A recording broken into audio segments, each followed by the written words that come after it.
एक बार की बात है, गौतम बुद्ध अपने शिष्यों के साथ एक गांव से दूर किसी बड़े नगर की तरफ जा रहे थे। गर्मी के दिन थे और रास्ता भी बहुत लंबा था। गौतम बुद्ध अपने शिष्यों सहित बहुत देर से चल रहे थे, जिस वजह से उन्हें बहुत प्यास लगती है। वहां से कुछ ही दूरी पर बरगद के वृक्ष की एक घनी छांव थी। सभी लोग उस वृक्ष के पास पहुंच जाते हैं। महात्मा बुद्ध अपने शिष्यों सहित वृक्ष की घनी छाया के नीचे विश्राम करने लगते हैं। बहुत देर से चलने की वजह से सभी का गला प्यास से सूख रहा था। ये बात बुद्ध जानते थे। बुद्ध ने अपने एक शिष्य को कहा, आप इस बरगद की छाया से 20 कदम दूर जाकर बरगद की 2 बार परिक्रमा करके वापस आओ। शिष्य वैसा ही करता है जैसा गौतम बुद्ध ने बताया। परिक्रमा के बाद जब शिष्य महात्मा बुद्ध के पास आया तो गौतम बुद्ध बोले कि क्या आपको किसी ठंडी हवा का अनुभव हुआ था? शिष्य बोला, हाँ महात्मा बुद्ध, उस उत्तर दिशा की तरफ से मुझे कुछ ठंडी हवा की अनुभव हुआ था। शिष्य की यह बात सुन महात्मा बुद्ध गौतम बुद्ध शिष्य से तुरंत बोले कि उसी दिशा में चले जाओ, जरूर वहां से कुछ ही दूर पर एक तालाब अवश्य मिलेगा। उस तालाब से सबके लिए पानी ले आओ। शिष्य उसी दिशा में जब कुछ दूर जाता है तो वहां सच में एक तालाब होता है। तालाब देख शिष्य बहुत प्रसन्न होता है और तालाब के निकट जाकर जैसे ही तालाब से पानी भरने वाला होता है, तभी शिष्य की नज़र वहां दूर तालाब में कपड़े धो रही कुछ स्त्रियों पर जाती है। ये देख शिष्य मन में सोचते हैं कि यह पानी तो गंदा हो गया है, लेकिन जब शिष्य ध्यान से तालाब के पानी को देखते हैं कि अभी भी तालाब का कुछ पानी साफ है, इतने में 2 बैलगाड़ी जोर से तालाब के किनारे से होती हुई निकल जाती है। बैलगाड़ी के पहिए तालाब की मिट्टी के ऊपर इतनी जोर से निकलते हैं कि तालाब के नीचे बैठी बहुत सारी मिट्टी तालाब के ऊपर आ जाती है, जिस वजह से तालाब का बचा हुआ पानी भी गंदा हो जाता है। ये देख शिष्य बिना पानी लिए क्रोध में महात्मा बुद्ध गौतम बुद्ध के पास वापस चला जाता है। शिष्य बड़े ही निराशा भाव से महात्मा बुद्ध गौतम बुद्ध को सब बात बताता है। शिष्य की बातें सुन सभी शिष्य बोलते हैं कि हमें तुरंत यहाँ से निकलना चाहिए, किसी दूसरी जगह पानी की खोज करनी चाहिए, वरना प्यास के मारे जान निकाल जाएगी। इधर महात्मा बुद्ध गौतम बुद्ध सभी को शांत होने के लिए कहते हैं और बोलते हैं कि धीरज रखो, कुछ देर यही बैठो, उचित समय आने तक संयम बनाए रखो। सभी महात्मा बुद्ध गौतम बुद्ध की बात सुनकर शांत हो जाते हैं और वहीं बैठ जाते हैं। कुछ समय बीत जाने के बाद महात्मा बुद्ध गौतम बुद्ध फिर से अपने शिष्य को उसी तालाब से पानी लाने के लिए कहते हैं। शिष्य बिना कोई सवाल किए उसी तालाब से पानी लेने के लिए फिर से चला जाता है।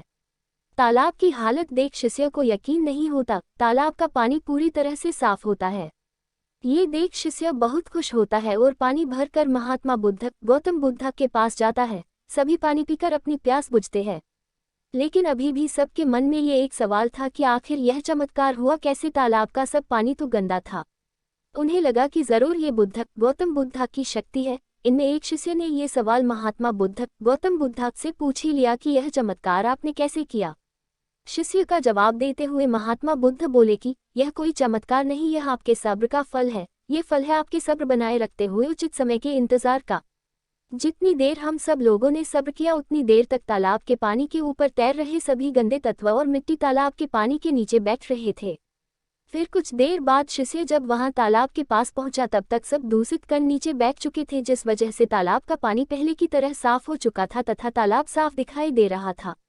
यदि उस समय आप लोगों ने सब्र न किया होता, धैर्य न रखा होता, तो आप सब इतनी गर्मी में पानी की खोज में प्यासे रहकर शायद अब तक मृत्यु को प्राप्त हो गए होते, क्योंकि यहाँ से अगला कोई तालाब है या नहीं, और होगा भी तो क्या उसका पानी साफ होगा या नहीं। इन सब कारणों से आप कभी प्यास न बुझा पाते और प्यास से मर जाते। फिर इतना बोलने के बाद महात्मा बुद्ध शिष्यों को एक सीख देते हुए कहते हैं कि जैसी स्थिति हम लोगों के समक्ष आज आई है, वैसी ही स्थिति और मुश्किल दौर जिंदगी के हर मोड़ पर आएंगे। तब उस समय भी आपको ऐसे ही संयम बनाए रखना होगा और अपने विवेक से काम लेते हुए ही आपको एक उचित फैसले के साथ सही नतीजे पर पहुंचना होगा। हर मुश्किल दौर में सब्र रखते हुए ऐसे ही शांत मन से ही कोई फैसला लेना चाहिए जिसका आपके और दूसरों के लिए अच्छा हो, क्योंकि ऐसी स्थितियों में लोग अक्सर गुस्से में आकर अपना सब्र खो देते हैं और गुस्से तथा जल्दबाजी में गलत काम और फैसला कर बैठते हैं, जिसका बुरा परिणाम उनको भविष्य में देखने को मिलता है, जिसमें खुद का नुकसान अधिक होता है। कुछ परिस्थितियां जीवन में ऐसी होती है जहां हमें सब्र बनाए रखते हुए उचित समय का इंतजार करना होता है, लेकिन लोग अक्सर यहीं पर अपना सब्र खो देते हैं और उचित समय आने का इंतजार नहीं करते, जिस वजह से उनको आगे चलकर दुख और मुश्किलों का सामना करना पड़ता है। बुद्धा स्टोरीज इन हिंदी से हमें अपने जीवन में बहुत कुछ सीखने को मिलता है। हमें अपने जीवन की उन अनमोल बातों और ज्ञान का बोध होता है जो हमें हमारे जीवन में बहुत काम आती है। अक्सर इंसान जिंदगी में आने वाली परेशानियों के बारे सुनकर बहुत परेशान हो जाता है, तो ऐसे में हमें ऐसी बुद्धा स्टोरीज इन हिंदी से बहुत कुछ ज्ञानवर्धक बातें सीखने को मिलती है जो जीवन की मुश्किलों का सामना करने की ताकत देती है। ये बुद्धा स्टोरीज इन हिंदी इंसान के मन में एक सकारात्मक ऊर्जा का संचार करती है, जो मन में बनने वाली नकारात्मक ऊर्जा को खत्म कर इंसान को सही राह की तरफ अग्रसर करती है। अगर आपको इन कहानियों से कोई आपत्ति है तो आप हमें मेल करके बता सकते हैं। आपको हमारी कहानियाँ कैसी लगती है, हमें लाइक कमेंट करके ज़रूर बताएं। आपके लाइक कमेंट से हमें कहानियाँ लिखने का हौसला मिलता है। धन्यवाद।